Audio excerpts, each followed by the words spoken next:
Hi friends, പുതിയൊരു വീഡിയോയിലേക്ക് എല്ലാ കൂട്ടുകാർക്കും സ്വാഗതം. നല്ല ടേസ്റ്റ് ആയിട്ടുള്ള ഒരു കറിയുടെ റെസിപ്പിയുമായിട്ടാണ് ഞാനിന്ന് വന്നിട്ടുള്ളത്. മുരിങ്ങയിലയും മുതിരയും കൊണ്ടാണ് ഇത് തയ്യാറാക്കിയിട്ടുള്ളത്. അപ്പോൾ ഈ കറി എങ്ങനെയാണ് തയ്യാറാക്കിയെടുക്കുന്നത് നമുക്ക് നോക്കാം. ഇതിനു വേണ്ടി ഞാനിവിടെ മുരിങ്ങയില അടർത്തിയെടുത്ത് ക്ലീൻ ചെയ്തെടുത്തതാണ്. ഈ മുരിങ്ങയില ഏകദേശം 2 കപ്പ് അളവിൽ ഉണ്ടാവും കേട്ടോ. ഇനി ഇതിലേക്ക് ആവശ്യമായിട്ടുള്ള ഉള്ളി, തക്കാളി, പച്ചമുളക്, കറിവേപ്പിലയൊക്കെ എടുത്തു വെച്ചിട്ടുണ്ട്. ഉള്ളി ഒരു 1/4 കപ്പ് അളവിലാണ് ഞാൻ എടുത്തിട്ടുള്ളത്. അതുപോലെ പച്ചമുളക് ഒരെണ്ണം അരിഞ്ഞെടുത്തതാണ്, കുറച്ച് കറിവേപ്പിലയും. പിന്നീട് ചെറുതായി അരിഞ്ഞ തക്കാളി 1/4 കപ്പ് അളവിലാണ് ഞാനിവിടെ എടുത്തിട്ടുള്ളത്. നല്ല പുളിയുള്ള തക്കാളി തന്നെയാണ് എടുത്തിട്ടുള്ളത്. ഇനി ഇതിലേക്ക് വേണ്ടത് കുറച്ച് മുതിരയാണ്. ഞാനിവിടെ വേവിച്ചെടുത്ത മുതിര 1 കപ്പ് അളവിലാണ് എടുത്തിട്ടുള്ളത്. മുതിര നന്നായിട്ട് വേവിക്കണം കേട്ടോ. ഇതുപോലെ ഞെക്കുമ്പോൾ നന്നായിട്ട് ഉടഞ്ഞു വരണം, ആ രീതിയിൽ വേവിച്ചെടുക്കണം. അടുത്തതായിട്ട് ഒരു കടായി സ്റ്റവിലേക്ക് വെച്ച് ചൂടായി വരുമ്പോൾ അതിലേക്ക് കുറച്ച് വെളിച്ചെണ്ണ ഒഴിച്ചു കൊടുക്കാം. ഞാനിവിടെ 1 ടേബിൾ സ്പൂൺ അളവിലാണ് വെളിച്ചെണ്ണ ഒഴിച്ചു കൊടുത്തിട്ടുള്ളത്. വെളിച്ചെണ്ണ ചൂടായി വന്നിട്ടുണ്ട്. അപ്പോഴതിലേക്ക് കുറച്ച് കടുക് ഇട്ട് കൊടുക്കാം. കടുക് ഒന്ന് പൊട്ടി വരുമ്പോൾ അതിലേക്ക് സവാളയും പച്ചമുളകും കറിവേപ്പിലയും കൂടി ചേർത്ത് ഒന്ന് വഴറ്റിയെടുക്കണം. സവാള അരിഞ്ഞതും പച്ചമുളകും കറിവേപ്പിലയും നല്ലതുപോലെ ഒന്ന് മൂത്ത് വരുമ്പോൾ നമുക്കിതിലേക്ക് നേരത്തെ അരിഞ്ഞു വെച്ച ആ തക്കാളി ചേർത്ത് കൊടുക്കാം. തക്കാളി ചേർത്ത ശേഷം നമുക്കിതൊന്ന് ഇളക്കി കൊടുക്കാം. തക്കാളി ഇതിൽ കിടന്ന് നന്നായിട്ടൊന്ന് വഴന്നു വരണം.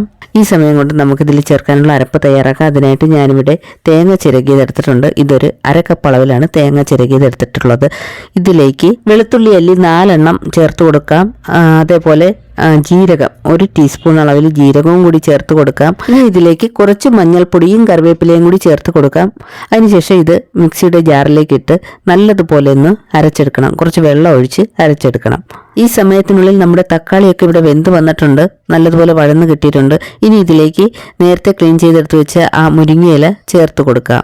മുരിങ്ങയില ചേർത്ത് കൊടുത്ത ശേഷം നല്ലതുപോലെ ഒന്ന് ഇളക്കി അടച്ചു വെച്ച് നമുക്കിതൊരു 2 മിനിറ്റ് സമയം വേവിച്ചെടുക്കേണ്ടതുണ്ട്.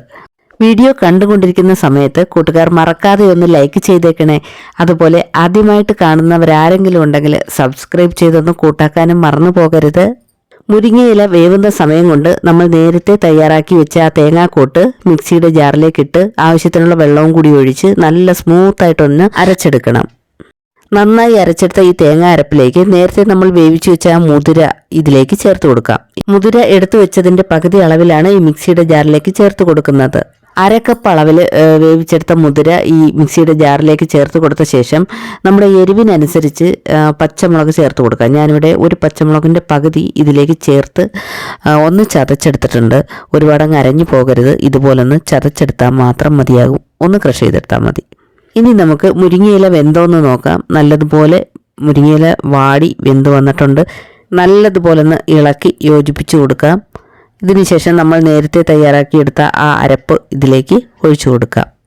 തേങ്ങ അരച്ചതിൽ പകുതി മുതിര ഇതിലേക്ക് ചേർത്തൊന്ന് ക്രഷ് ചെയ്തെടുത്തത് ആ അരപ്പ് ഇപ്പോൾ നമുക്ക് ചേർത്ത് കൊടുക്കാം. അതിനുശേഷം കുറച്ച് വെള്ളവും കൂടി മിക്സിയുടെ ജാറിലേക്ക് ഒഴിച്ച് ഇതിൽ കലക്കി ഒഴിച്ചു കൊടുക്കാം. ഗ്രേവി കുറുകിയിരിക്കുകയാണെങ്കിൽ നമുക്കിതിൽ ആവശ്യത്തിനുള്ള വെള്ളം കൂടി ചേർത്ത് കൊടുക്കാം. ഞാനിതിലേക്ക് കുറച്ച് വെള്ളം കൂടി ചേർത്ത് കൊടുക്കുന്നുണ്ട്. ഇനി ഇത് നല്ലതുപോലെ ഒന്ന് തിളപ്പിച്ചെടുക്കണം.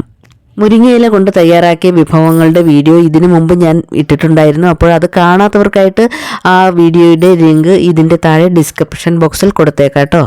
നമ്മുടെ ഈ കറി തിളച്ച് വരുന്ന സമയത്ത് നേരത്തെ ബാക്കി വെച്ചിരുന്ന ആ മുതിരയും കൂടി ഇതിലേക്ക് ചേർത്ത് കൊടുക്കാം. അതിനുശേഷം നന്നായിട്ടൊന്ന് ഇളക്കി യോജിപ്പിച്ച് ഇതൊന്ന് തിളപ്പിച്ചെടുക്കണം. ഇനി ഈ കറിക്ക് ആവശ്യത്തിനുള്ള ഉപ്പും കൂടി ചേർത്ത് കൊടുക്കാം. ഉപ്പ് ചേർത്ത് കൊടുത്ത ശേഷം നല്ലതുപോലെ ഒന്ന് ഇളക്കി യോജിപ്പിച്ച് കൊടുക്കാം. ഇനി ഈ കറി അധികം വേവിക്കേണ്ട ആവശ്യമൊന്നുമില്ല, എല്ലാം ആൾറെഡി വെന്തതാണ്.